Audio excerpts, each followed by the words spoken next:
welcome to the 1/106 of a second photography podcast. In today's episode, I'm talking with Jasmine, who is a makeup artist and does makeup for photo shoots. Jasmine, would you just mind sort of introducing yourself, please?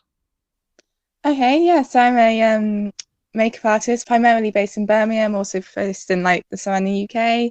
So I do events, I do photo shoots, I do weddings, proms, all that kind of thing. I do the glamorous makeup, also do a bit of special effects and body painting, things like that, and avant-garde and wigs, and just a bit of everything really. And yeah, for the past few years, I've been working across the UK doing things like that. So I've worked a lot in Birmingham, also Brighton, Chichester, places like that. And yeah, it's been a really exciting, interesting, varied job, really. It's been nice. Thank you. So is most of your makeup for photography or is it for anything else? I've done a lot for photography lately. Ideally, what I want to get into is film and TV. So I've done one film, did that with a really great team down in Northampton, and I'm hoping to work with them again soon. But yeah, I have done a lot for photographers and with photography, and it is just nice. It's a very nice way to see your work afterwards, working with someone who knows how to shoot it and how to make it look the way you've envisioned it. I'm guessing the makeup you do is linked to the theme of the photo shoot. Yes, always, which is really interesting. You can have, for example, I had a booking yesterday and it's for models. It's very natural makeup because it's a product advertisement shoot, ideally. So you do get some who just want it very laid back, very high fashion, just natural, glowy skin, that kind of thing. But you also get some, I did a shoot last year, which was like a dark angel theme. So you had like the black feathers, you had gold body paint, all sorts of things like that. So it varies so much from shoot to shoot. You can do something so laid back to something with massive amounts of adornments and paint and all sorts of things like that, and anywhere in between, really. I've done one shoot with a makeup artist and it was a very quick shoot, and I've been involved as an assistant assisting a second shoot where there was a makeup artist. And for me, I think it would, using a makeup artist just reduced the amount of editing I needed to do. It sort of gave a better finish. But I guess from a model's point of view, they might say, well, I can do my makeup to a high standard. So what does bringing a makeup artist or a hairstylist or anything else, what does bringing those people to a shoot help with? I think sometimes, although it's great to do makeup to a high standard, it's also about being able to professionally bring that creative element.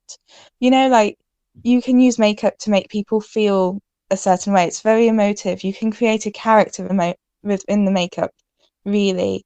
And if it is a specific shoot that needs a specific kind of feeling, a specific kind of emotion behind the pictures, it can be a really good way to get that model into that mindset and to give her that confidence, and it really can completely change the vibe and the energy of the shoot. You've talked a little bit about some of the shoots you've been on. Can you talk any more about the different types of photography shoots you've been involved with? Well, I've done a lot of studio shoots, obviously, which have been wonderful. I've also done location shoots, and those are always really fun. I've done some in woodland areas. I've done some on set and all sorts of different scenarios where you never really know what's going to happen, which is very exciting.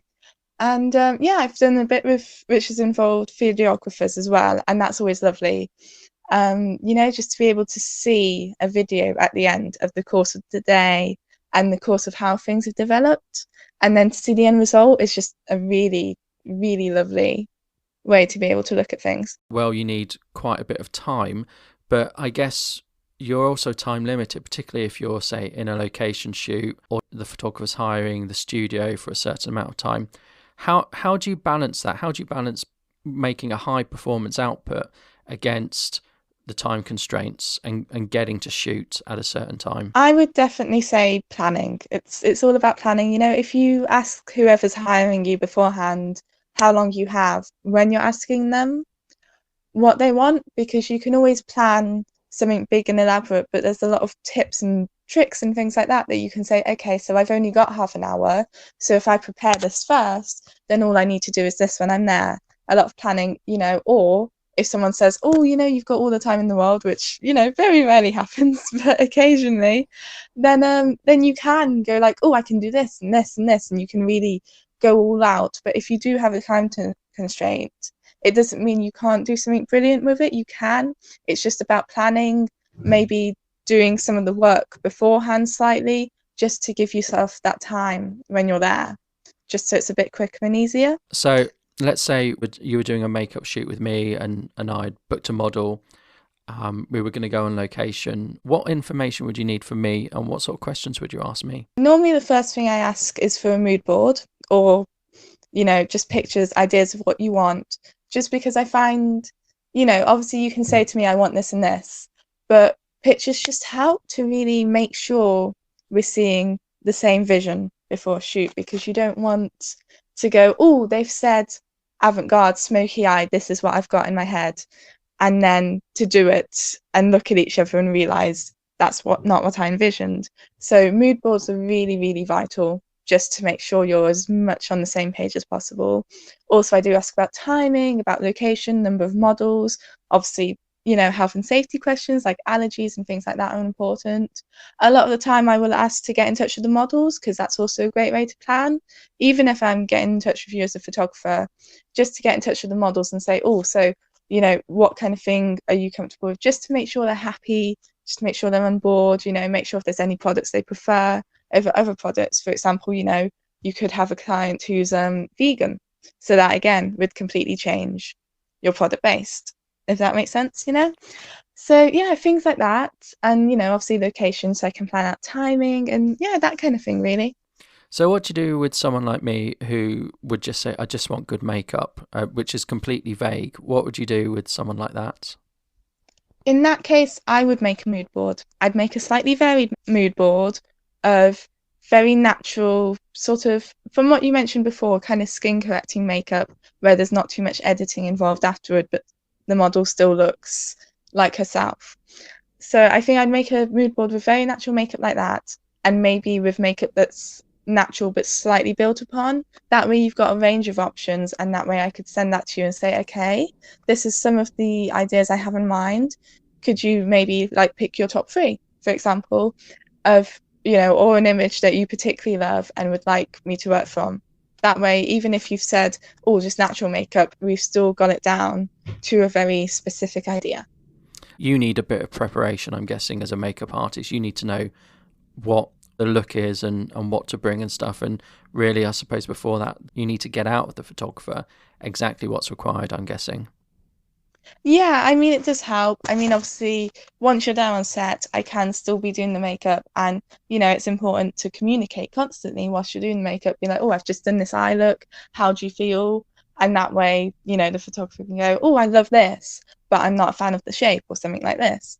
And also, to do photos as you go along, you can, say, okay, I've only done the eye makeup, but if we take a photo of it now professionally, we can see how it looks against the backdrop, the lighting, etc. So, even whilst you're there, you can always adjust things, but it just helps. It helps with anything. I mean, I'm sure with photography, you have to plan it. It just makes the shoot go so much more smoothly whilst you're there if you plan beforehand. Equally, even if you do turn up and it's a little bit more experimental or a little bit, then equally that's fine too. It's completely the way you work it, really. So how easy is it to accommodate a photographer's change on set? I find creatively it's not too difficult. I think as a creative person I move quite well with change, but it's very much have a varied kit. That's always important. You know, anything could happen and anything could change, but as long as you can say, okay, that's fine, I've got this in my kit, I can do it, or you know what, I've brought this along and that would be great. It's not just about the makeup, bring a small pair of scissors, bring adornments, even if you don't need adornments, because you never know where the shoot's going.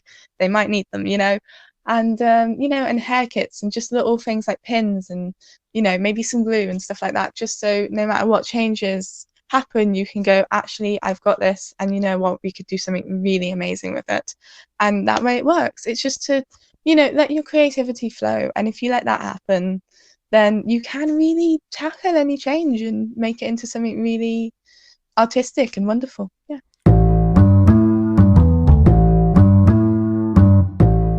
So the obvious thing with makeup is beauty and fashion, but there's also other elements to makeup. Horror, there's sort of effects, there's other things. But where does most of the demand lie? Is it with sort of the beauty aspects of work? There is a lot of beauty. There is. I think it depends on which kind of community, if it were, that you're looking at.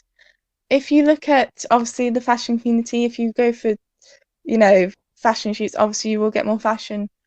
But then you do get a lot of models that do want more special effects and body painting. Body painting is becoming increasingly popular within fashion. I found that. But no, I feel like there is lots of demand for every equal part of artistry.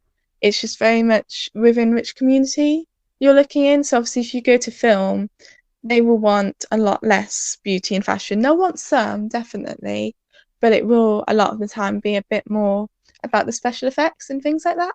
With a little bit of beauty and natural makeup just to go for certain parts of certain scenes. Yeah, I think there's a demand for everything, really. It's more which community, which area of the industry you're looking. So when you're with a photographer, once you've done the makeup, is your job done or is there more to it? Oh, no, definitely not. I mean, I always stay along for touch-ups and things like that. I like to watch the shoot because I guess it is your work and, you like to see what's going on and you like to see how it looks, or to perhaps say, oh, I love this, but do you mind just doing a little close-up shot for me or something like that? Or, oh, could we try this with the lighting and things like that, just to sort of be involved in the whole process and just to see the end result is really lovely, and just to be there because it's such a fun atmosphere to be in, a load of creatives together and just to watch the end result.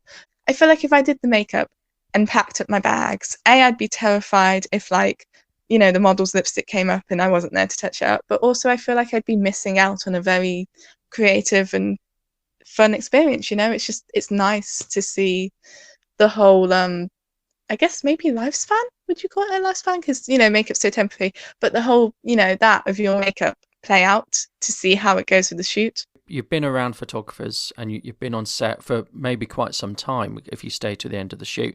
What sort of things have you picked up that photographers do to really elevate their shoots?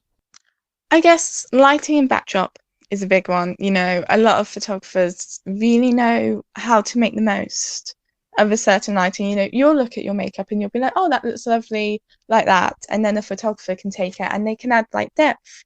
They can add, kind of drama to it if they want to and completely change it.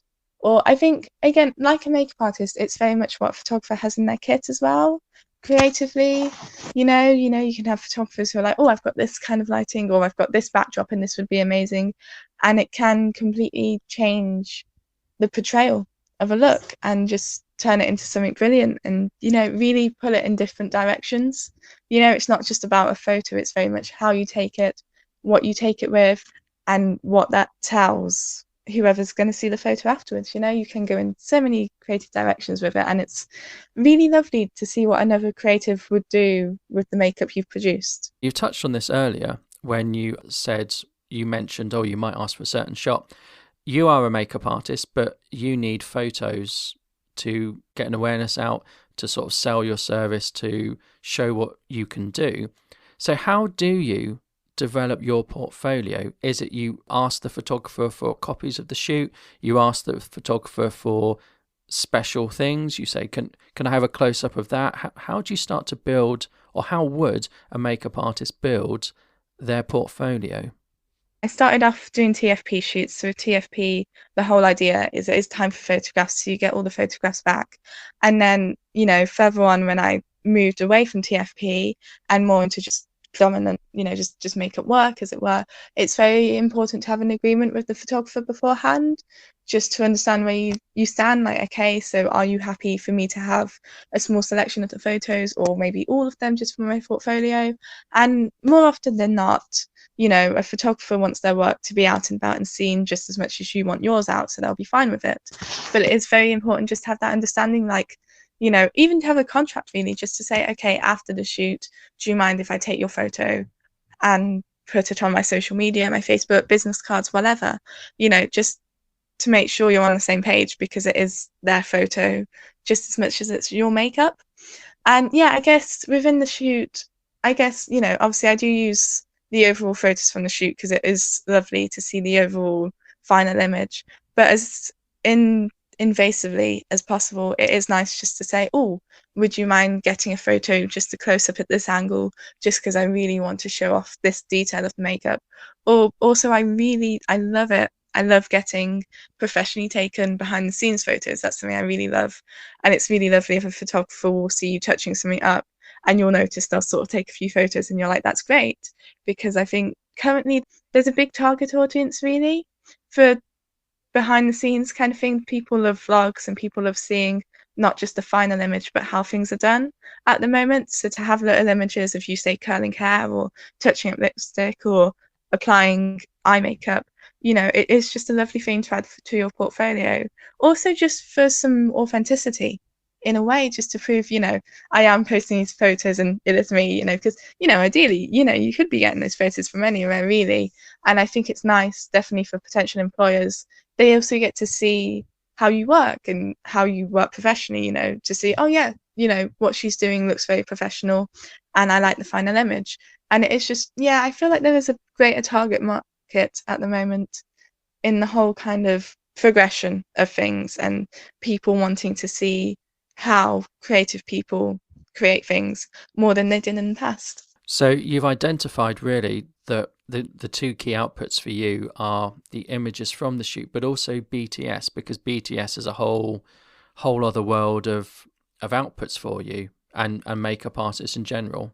Yeah, definitely. It's also a lovely little learning opportunity occasionally. It's very nice to look and be like, you do as an artist, you look at something you do and you criticize it naturally. So it's obviously, oh, I love the way I've done that, but why was I doing it like that? And it's a good way also to develop as an artist because when you're doing the makeup, you're doing it, you're focused, you're working on an end goal, you're not looking at how you're doing it. So it's very lovely just to look back and say, oh, I love that, but I'd like to change that. That's a good opportunity, yeah. So what type of makeup works really well on a photo shoot, Jasmine?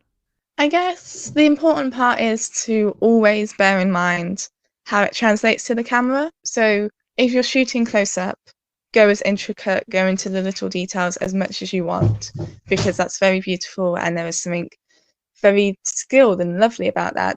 But I think it's very important to consider how the makeup's going to be seen before you create it. So if it's going to be a close-up image, it's lovely to do something small and detailed and intricate because there's something very beautiful about that. But if it's going to be seen from a distance, you've got to make sure that it translates to the camera. You've got to make sure that it can be seen. You don't want to do all this work and for people not to be able to see it. So sometimes it is useful to go for something a bit bolder, a bit more defined, something that from a distance can be picked up.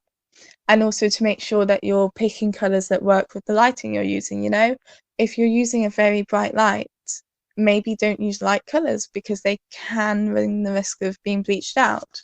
Obviously, you can have light colours and them still be picked up. It's very dependent on the lighting, but you do need to consider what's going to be bleached out, what's going to be picked up, and primarily just what translates to the camera, not what translates to what you're seeing. So you need essentially to have an understanding of what lighting is going to be used, how it's going to be used, a bit about the background. You need to give consideration to how things are going to be shot to really help with your makeup, I guess. Yeah, definitely. I mean, to put it simply, it's kind of like if I was doing the blue background, maybe I wouldn't do a red lip. I'd know that clashed. Like I said, if it's light makeup and light lighting, you run the risk of not seeing it, so you've got to consider that. And the same for dark makeup, If it's a dark background, maybe go with something a bit brighter. And it's just little things like that to consider just to make sure that, you want your work to be seen at the end of the day. You don't want to get these images back and think, oh, my makeup looks lovely, but it clashes with the background, or oh, that looks great, but you can't see it as much as you would have if I'd have done that. And it's just very important to make sure you know all the variables of the shoot before you start the makeup so that you can make the most of it for yourself as much as for the rest of the team. Now, do you need to know the skin tone of the model?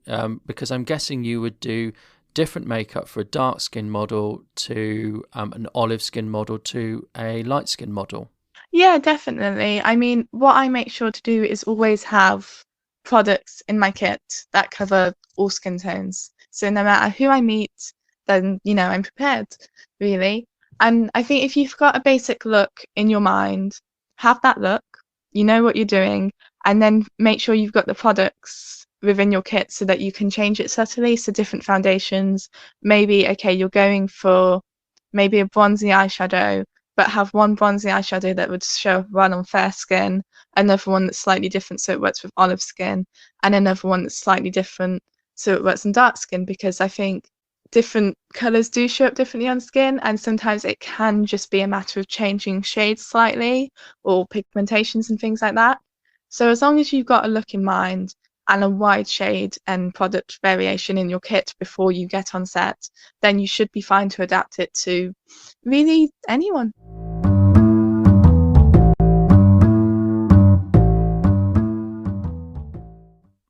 How do you make sure you don't bring attention to the wrong thing? Is there a danger that the makeup will stand out more than the product or the model or the dress? So makeup can really influence and change a shoot, because it can just give that model, a sharper look, a clearer focus. She may have a great look before. For example, if I'm doing a product shoot, you can really bring out the product and sell the product more with the right makeup. If you look at the product and go, this dress is lovely and I love the jewel colours it's got in it, let's do some jewel colours in the makeup, and instantly you're making that product pop and you're making that sell. And for, the target audience, so for example, anyone looking to buy that outfit, you're suddenly making that image more memorable. And I think sometimes the right makeup can make a look more memorable, and you've really got to look at what the makeup's for. Is the makeup for the makeup? Is it a shoot where the makeup is the main focus, or is the makeup to complement another element of the shoot, such as the hair or the dress or the model herself? So yeah, you've really got to look at complementing and how you bring that out and how you make it more noticeable, and how in the final images you just make everything that little bit more focused and visible. And I guess deciding on that balance comes down to the photographer or the art director or whoever has the ultimate say, perhaps even the client at the end of the day. Definitely, that's something you've got to bear in mind. You've got to make sure you're not doing makeup that overpowers something. If it's a product shoot, you don't want people to be ignoring the product because you've done very vibrant, very loud makeup and that's all they can look at. You've got to make sure there's a balance. You've got to say, okay, I'll take this and I'll use this colour, but I'll only use it this much. You've just got to look at what complements the outfit as opposed to what overpowers it. Almost like if you were picking a pair of shoes to go with something, or a bag or jewelry, you'd look at something that complemented it, not that stole the show. And sometimes you have to do that with makeup. Sometimes it's a case of less is more, or what brings it out as opposed to what overpowers it. I think it's just important to constantly share your ideas with the rest of the team. Constantly, if there's no one about, just pop into another room and just say, oh, hi, I've just done this lip colour. I'm happy with it, but before I go any further, I want to check you're happy with it too. And to do that throughout the look, a lot of other professionals will appreciate that, really. They'll appreciate you asking and taking the time just to make sure the look's exactly as they want it, because it's easier to do that as you're going along than to do a full face and say, okay, here's everything. What do you think? And then to go, oh, lovely, but change that and change that and change that. And then you're adding perhaps another half an hour on, Whereas if you just do it as you go along, it's so much quicker, so much easier just to make things perfect. And I think, my goal really is to make sure that everything I do is perfect by the time it hits the set or, goes behind the camera, everything like that. From your perspective, where do you get most images for your portfolio? Do they come mostly from TFP shoots that you've done, or do you get an equal number from paid shoots? I think it's more of a transgression at the moment. I think at the beginning of my career, it would have been all TFP, because obviously when you're starting out, when you apply to jobs, you have to apply with your experience. So if you've got less experience, it is harder. So I think if you were to look at my portfolio, you could almost draw a line, almost, between the TFP aspect when I was starting out to the paid jobs that I'm doing later into my career, if that makes sense. Because once you've got TFP, it's so much easier to get work, so much easier to go, okay, here's my portfolio. I've done this, I've done this, I've done this. And, it's a lot easier. to get paid work that way. So yeah, I think it's more of a gradual progression. It's more TFP work in the beginning through to paid work, and then, occasionally with TFP work dotted about, because it is very much, if I see something that looks just so exciting and amazing and I haven't got this in my portfolio, then, absolutely I'll go for it. So it's more of a transgression really, with a little bit of TFP dotted about.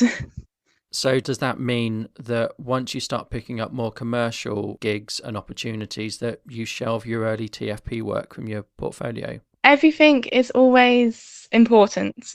All the work you've always created, it's always important to show all of that off, as long as it's to a standard you like. Obviously, if you look back and go, I love that image then, but it's not showing off the skills I want it to show off now, then that's fine. But no, it's always good to keep things relevant.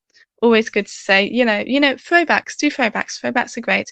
And just, all your work is important, whatever stage of your career it was in. So it's always good to, show it off and put it out there and keep it relevant, because it's all art at the end of the day. How do you achieve a vision on a shoot? How do you help a photographer achieve his vision? So I suppose if someone came up to me, oh, I want to do this shoot, I want this theme, I want this kind of end result. As I said earlier, mood boards are key to come up with ideas. And also, I think for a makeup artist, it's useful to add product knowledge into that. So if you have a mood board, if you have a plan to start off with, and then as a makeup artist, you can go, oh, you might not have known, but there's this great product and I think this would really suit, or I've got this amazing adornment, and if we added that, that would just elevate the whole look. And I think just to take an idea and to build on it, to add your knowledge of makeup and combine that with a knowledge of photography, just to see how much you can build the look to get it as professional and impressive as possible. So I'm not a full-time photographer. In fact, I'm not even a part-time photographer. I don't earn my living from photography. I do it as a hobby, and I do this podcast and the other things I do related to photography as a hobby. So it's really quite easy for me to achieve my vision because I'm not doing it for anyone else. So if I might put a casting out and models will apply for my casting for my vision. Or if I'm responding to someone else's casting, even though it's their casting, it's going to be generally my vision because I'm the photographer. We might talk about a few bits and bobs, but it probably more than 75% the way I see things, because again, I'm the photographer.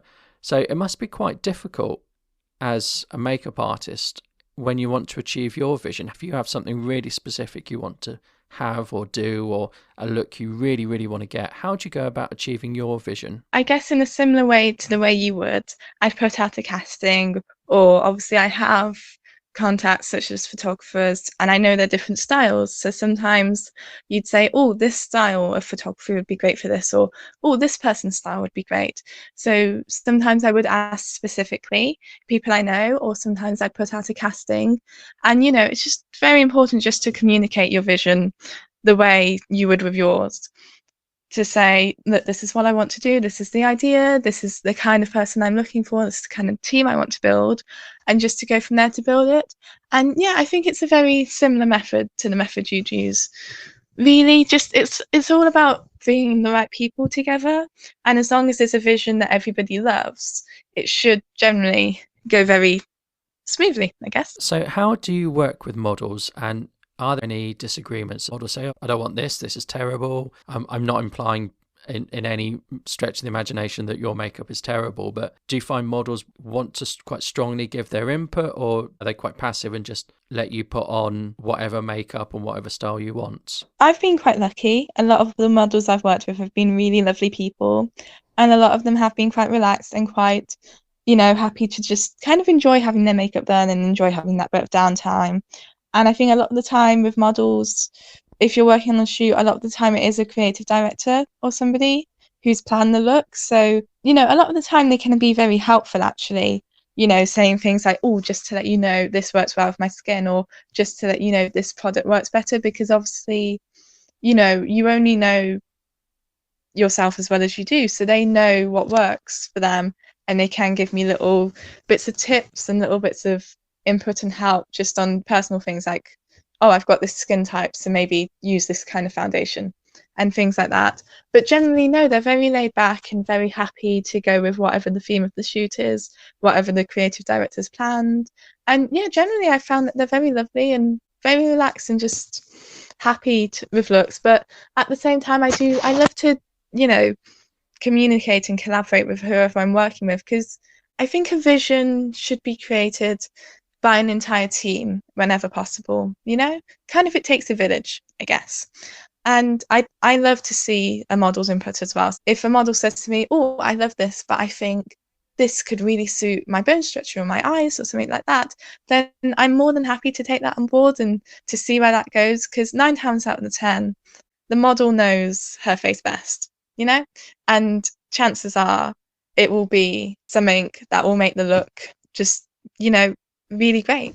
So sometimes on a photography shoot or working with someone, it can all go wrong. You can be in the middle of a field, it can rain, the lighting can be too harsh. And generally I'm able to work around these things and find solutions. But where can it go wrong from a makeup point of view, and what do you do when it does? Well, definitely rain is not a friend of makeup. Definitely not. I do like to plan before shoot that even if we're shooting outside, that we have somewhere indoors to do the makeup. For example, I was shooting a woodland shoot in Birmingham several months back, and obviously the shoot was planned in the woodland. But if I was to say, oh yeah, let's do makeup in the woodland, it could rain, it could be windy, we could be blasted by leaves, or best case scenario, it's England, we'd just be freezing. So, it was very much, okay, if we do this woodland scene, that's great, but can we find somewhere indoors locally to do the makeup? And I found a lovely cafe, and they were super nice. We bought a couple of cups of coffee and that kind of thing, and they did just let us set up on one of their sofas and do the makeup at this cafe. And we met some lovely people whilst we were there. It's actually really interesting doing makeup in public, because you do get people suddenly go, oh, what are you doing? Oh, what's going on?